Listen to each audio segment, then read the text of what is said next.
Ça va marcher.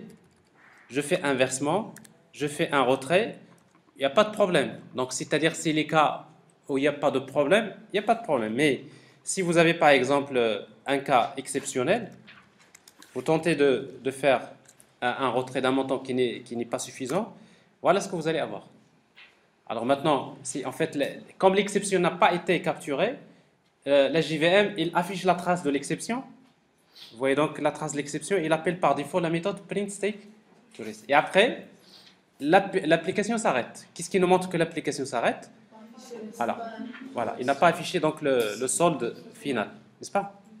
Alors ça c'est, alors bien sûr la situation pour nous qui est la plus intéressante, c'est d'utiliser un try catch.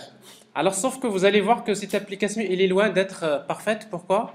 Parce que si j'exécute l'application une deuxième fois, je vais effectuer un versement. Et après, je vais par exemple spécifier moins 8000. Alors verser un montant négatif. Retrait, ça marche. Retirer un montant négatif. Solde insuffisant. Alors ça veut dire que notre application maintenant, il fonctionne bien, mais en réalité, verser un montant négatif, ça n'a pas de sens.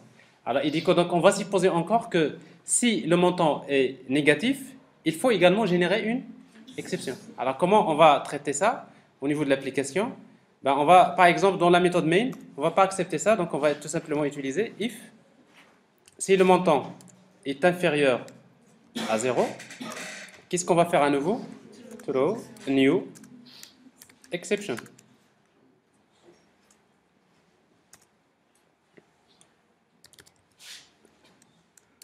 Le montant négatif, par exemple. Le montant ne doit pas être négatif, donc ça c'est le message de l'exception.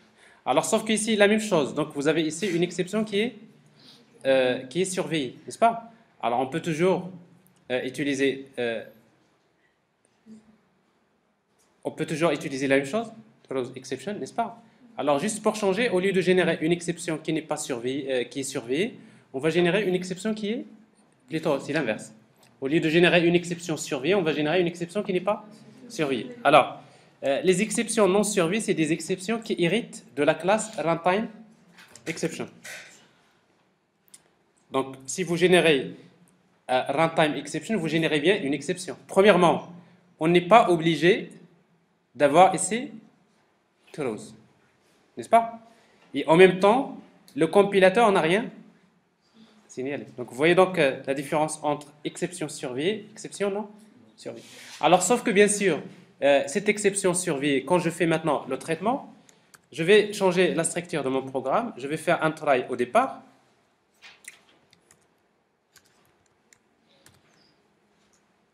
et un catch à la fin. Généralement, c'est ce qu'on va faire, souvent. C'est-à-dire quoi? Je me retrouve dans cette solution-là. Try.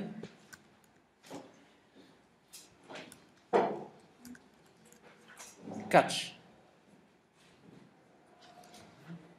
Alors ça veut dire quoi? On va essayer de faire tout ça. C'est ça la tâche principale. Parce que vous voyez tout à l'heure, j'ai parlé de séparer les traitements des exceptions. Donc je tente, voilà ce que je veux faire. Mais si jamais l'une des instructions génère une exception, je vais capturer l'exception, n'est-ce pas? Alors sauf que ici, quand vous mettez catch exception, ça veut dire que quelle que soit l'exception. Parce que même runtime exception hérite de la classe exception. Sinon, vous allez faire deux catch.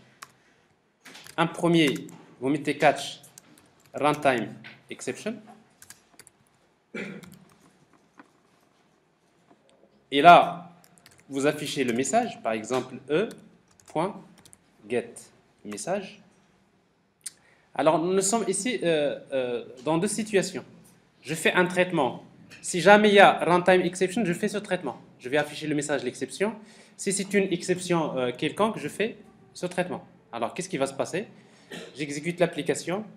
Alors, s'il y a problème d'un nombre négatif, voilà ce que je vais avoir. Le montant négatif. Alors, généralement, quand une exception est générée, il ne va pas traiter le reste, il passe directement vers le catch.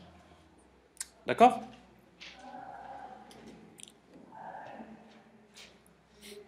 C'est bon? Alors, sauf que cette manière de travailler, c'est pas très professionnel. Le fait de travailler, de générer des exceptions de type exception et runtime exception, c'est des exceptions techniques qui sont fournies par Java. Alors, généralement, ce qu'on fait dans la programmation, c'est qu'on génère ce qu'on appelle les exceptions métiers. C'est à vous-même de créer vos propres exceptions. Alors, c'est ce que je vais vous montrer. Comment est-ce qu'on peut créer une nouvelle exception? Alors, si vous voulez créer une exception, on va créer une nouvelle classe. C'est assez simple. Qu'on va appeler par exemple solve insuffisant exception. Alors maintenant, c'est des classes qui font partie de la couche métier. Maintenant, c'est ce qu'on appelle des exceptions métier. Alors pour créer une exception, on aura besoin de créer une classe qui dérive de l'une des exceptions qui existent déjà. Soit exception, soit runtime exception. Vous voulez une exception surveillée, c'est extend exception. Vous voulez une exception non surveillée, c'est runtime exception. Alors, sauf que vous aurez besoin d'un constructeur. Alors, vous pouvez générer un constructeur avec paramètres. Vous pouvez prendre, par exemple, le constructeur qui reçoit un string. Et tout simplement, qu'est-ce qu'il fait le constructeur? Il fait que appel à... Super. Donc, si vous voulez générer une exception, vous lui donnez le message. C'est tout.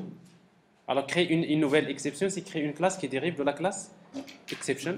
Alors, il dit que dans l'application maintenant, dans la classe count, au lieu de générer ici, au lieu de générer exception, on va générer new solve insuffisant exception, n'est-ce pas? Et ici donc, quand vous allez écrire votre code, votre méthode métier, vous allez utiliser throws solve insuffisant exception, n'est-ce pas? Jusque-là, on n'a rien changé, sauf qu'au lieu de travailler avec exception, qui est une exception hein, d'une manière générale, mais maintenant j'ai quelque chose qui est personnalisé. Hein, quand je lis la méthode retirée, je sais que dans sa signature, qu'il génère une exception de type solve insuffisant. Ce qui est même l'exception, le nom de l'exception elle-même, il a un sens qui est lié au métier, n'est-ce pas? Solve insuffisant exception. Ben, je fais la même chose, par exemple, pour montant négatif. Alors, si vous voulez créer une nouvelle exception, on fait la même chose. Classe montant négatif exception. La classe dérive de la classe exception. Si vous voulez que ça soit toujours surveillé. Sinon, vous héritez de la classe runtime exception. Alors ici, la même chose, on va générer un constructeur avec paramètre qui reçoit le message de l'exception. Je reviens à la classe count. Ici, au lieu de générer runtime exception, je vais générer solve insuffisant. C'est pas solve, c'est montant négatif exception. Montant négatif exception. Alors, sauf que maintenant, c'est une exception surveillée. Donc, on a à ajouter quoi? Throws montant négatif exception. Parce que c'est une exception qui est surveillée, n'est-ce pas? Alors, ici, je reviens à l'application. Cette fois-ci, j'ai quelque chose de plus clair. C'est pas runtime exception, c'est solve. C'est plutôt, ici, c'est montant négatif exception.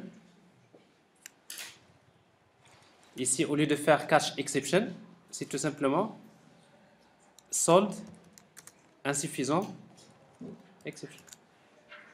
Alors ça, c'est beaucoup mieux. Quand je lis ce code-là, c'est mieux de regarder là, montant insuffisant exception, n'est-ce pas? Parce que ça me donne déjà une idée sur la nature de l'exception. Et je vois ici, solve insuffisant exception, je vois la nature.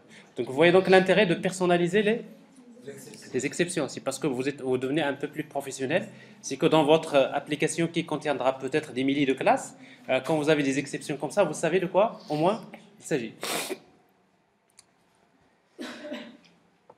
C'est clair? Alors, ce n'est pas encore terminé. L'application n'est pas encore terminée parce que qu'est-ce qui se passe quand vous tapez n'importe quoi?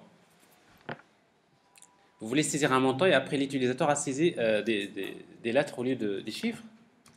Regardez, il y a un bug dans l'application. Alors, il y a une autre exception qui n'est pas surveillée, qu'on n'a pas prévue, c'est input mismatch exception. En fait, input mismatch exception, elle est générée par quoi? Par la classe Scanner. Parce qu'à un moment donné, j'appelle la méthode NextDouble. Mais vous savez que NextDouble, il a été créé de la même manière. Pour la méthode NextDouble, il teste si la donnée n'est pas de type double, il génère une exception. Cette exception, il l'a appelée input mismatch exception. C'est-à-dire que la classe input mismatch exception, c'est qui l'a créée? C'est la personne qui a créé la classe scanner. Donc, il sait très bien qu'il génère une exception de type input mismatch exception, n'est-ce pas? Oui. Lorsqu'on fait des vols, et on saisit par exemple des lettres et des vols. Et des vols après. Il ne va pas prendre le chiffre des Non, non, pour lui, si le nombre, il ne peut pas le convertir pour lui, c'est erreur. Il génère l'exception. J'ai compris. Mais lorsqu'on écrit les lettres, un espace, un des vols, il ne va pas prendre des vols. C'est l'inverse peut-être. Si Non. on commence par les Alors, chiffres, écoute. ensuite les lettres, on va prendre la partie et laisse le reste pour... Bah écoutez, vous savez, et parfois c'est même pas la peine de se poser des questions, vous testez. Vous voulez quoi? Vous voulez des chiffres, espace et des chiffres, c'est ça? Bah, c'est une chaîne de caractères pour lui, ça marche pas. Vous voulez, lui il propose, est-ce que ça va marcher avec des chiffres après des chaînes? Non, c'est une chaîne de caractères, ça marche pas. Donc pour lui, NextDouble, qu'est-ce qu'il a changé? Non, mais input mismatch exception, c'est toujours la même chose. Mais la deuxième partie des chaînes de caractères a été laissée pour le deuxième next double. Le premier a passé comme de cette Vous voyez? Alors attendez, il faut qu'on... C'est un truc de flux. Oui. Le scanner, il prend la première partie qui lui convient. Alors votre collègue, il a tout à fait raison. D'abord, c'est une situation, ici quand vous mettez par exemple, vous saisissez, à vrai dire, donc il a bien pris le montant à verser, n'est-ce pas? Mais en même temps, parce que comme c'est un flux de données, d'ailleurs on aura l'occasion d'en parler quand on va travailler avec les entrées-sorties, donc il a gardé ça dans le tampon. Et après, quand il y aura le next, c'est-à-dire le prochain next lecture, donc il a généré, c'est pour cela d'ailleurs qu'il est passé montant à retirer. Et dans montant à retirer, il lui a déjà transmis ça, et du coup donc il y a exception. D'accord? Mais vous savez, oui, ça c'est un cas particulier, mais juste pour vous montrer que l'application n'est pas encore... Alors maintenant, si vous voulez prévoir également ce cas-là, qu'est-ce que vous allez faire? Vous connaissez déjà la solution. Vous allez ajouter un autre catch. Alors, sauf que ici, vous allez mettre input mismatch exception. Et après, par exemple, vous affichez un message personnalisé, problème de saisie. Par exemple, c'est juste un exemple. Alors, si vous exécutez l'application, alors dans le cas où vous saisissez n'importe quoi, ben, il vous dit tout simplement problème de saisie. Donc, ça veut dire que ici, il y a une exception qui n'est pas surveillée. Et après, donc, je fais un catch. Alors maintenant, si parfois, vous voyez que dans tous les catchs, vous faites la même chose. Par exemple, ici, vous appelez la méthode e.getMessage, n'est-ce pas? Alors, quand vous voyez que vous faites beaucoup de catchs, mais avec le même traitement, ça ne sert à rien parce que vous pouvez uniquement utiliser un seul catch. Un seul catch. Mais sauf que vous allez utiliser, au lieu de catch input mismatch, vous mettez exception. Et ça marche. Ça veut dire quoi ici? Quelle que soit l'exception. J'affiche le message de l'exception. Il dit que donc vous aurez les trois cas. Alors vous avez le premier cas. Alors, on va commencer par les cas qu'on a déjà traités. Alors ici, un montant, un retrait qui n'est pas possible, vous avez solde insuffisant. Ici vous avez le cas où il y a le montant négatif, montant négatif. Et après, vous avez le cas de input mismatch exception. Je ne sais même pas qu'est-ce qu'il va afficher comme message. Parce que la méthode getMessage, parce que vous découvrez qu'il affiche nul. Nul, c'est-à-dire cette méthode, il ne définit pas un message par défaut, n'est-ce pas? Alors, mais en principe, vous pouvez toujours faire ça quand vous faites par exemple souvent, parce que dans la majorité des cas, on utilise print, stake, trace. C'est-à-dire vous envoyez la trace de l'exception quelque part. Hein? Vous l'affichez. Et du coup, donc, quand vous faites print stake trace, vous pouvez faire un seul catch. Mais si vous voulez effectuer un traitement pour chaque cas, il vaudrait mieux séparer. Ici, donc, vous voyez plusieurs catch, n'est-ce pas? Alors, je reviens juste à la classe count. La classe count, la méthode retirée, elle-même, il peut générer l'exception montant négatif. Exception. Ça veut dire quoi? Qu'est-ce qu'on va faire? On va ajouter ce test. On va l'ajouter également à ce niveau-là. N'est-ce pas? C'est-à-dire que pour retirer, on va tout d'abord tester. Si le montant est négatif, ça ne sert à rien de tester ce qui est supérieur au solde. Donc, je vais générer l'exception montant négatif exception. Sauf que montant négatif exception, on a besoin d'ajouter throws. Il dit que donc ici, dans la méthode retirée, il y a combien de throws? Solde insuffisant exception et montant négatif exception. Ça veut dire que, attention, la méthode retirée, il va faire un traitement. Mais il faut s'attendre à ce qu'il génère soit solde insuffisant exception ou bien montant négatif exception. Et du coup, donc, ici, on est toujours dans la même situation. Donc, quel que soit s'il y a exception. Alors, cette manière, alors maintenant, ce code-là, il est bien structuré. Pourquoi? Parce que je vois bien ce qu'on appelle le code métier, le code utile. Ouais, d'accord. Et après, l'autre code qui est lié aux exceptions, qu'est-ce que je vois? À la fin, catch, catch, catch. Alors que s'il n'y avait pas les exceptions, qu'est-ce que vous allez voir? Vous trouvez votre code avec plein de if, else, ça, si ce cas-là se produit, je fais ça, if. Ben, du coup, donc, vous allez mélanger votre code avec des choses. Et en plus, quand vous faites des if, vous serez amené à afficher, ce qui va permettre de mélanger le code métier du code de la couche présentation.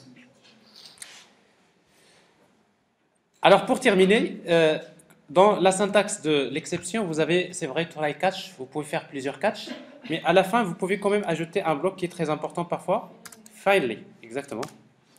Alors, le bloc finally, c'est un bloc qui s'exécute quelles que soient les situations. C'est-à-dire que ça marche ou ça ne marche pas, le bloc finally s'exécute. Alors ici, donc, je vais juste afficher un message, bloc finally.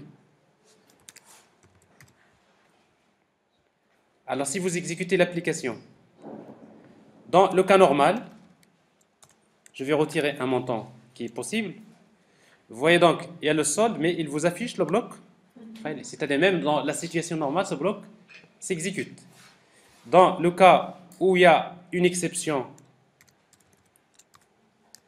un problème de retrait, solde insuffisant, mais le bloc finally s'exécute. Et la même chose pour les autres cas. Par exemple, si vous tapez n'importe quoi, vous allez avoir bloc finally. En fait, le bloc finally, on l'utilise souvent quand on a besoin de faire un traitement, quelles que soient les situations. Qu'il y a exception ou pas, je vais faire ce traitement. Alors, mais c'est un bloc qui n'est pas obligatoire si vous ne voulez pas l'utiliser. Je ne comprends pas, à vrai dire, je ne comprends pas la fonction de phénomène parce que de toute façon, on fait les exceptions pour qu'on puisse continuer l'exécution de l'application. Oui. À quoi ça sert finally? À quoi ça sert finally? Alors, par oui. exemple, fermer des connexions vers les bases de données. Donc, quelle que soit la situation, c'est le code bien déroulé où il y a donc une interruption, la connexion vers la base de données doit être fermée. Donc, finally, je peux ajouter cette fermeture de la base de données à l'intérieur. Même si on ne met pas, le programme exécute les instructions qui sont situées après l'exception. Parce que si on en met près, Dès qu'une si exception ça marche est pour levée, un chrétien, il n'exécute pas les instructions qui sont dans la suite.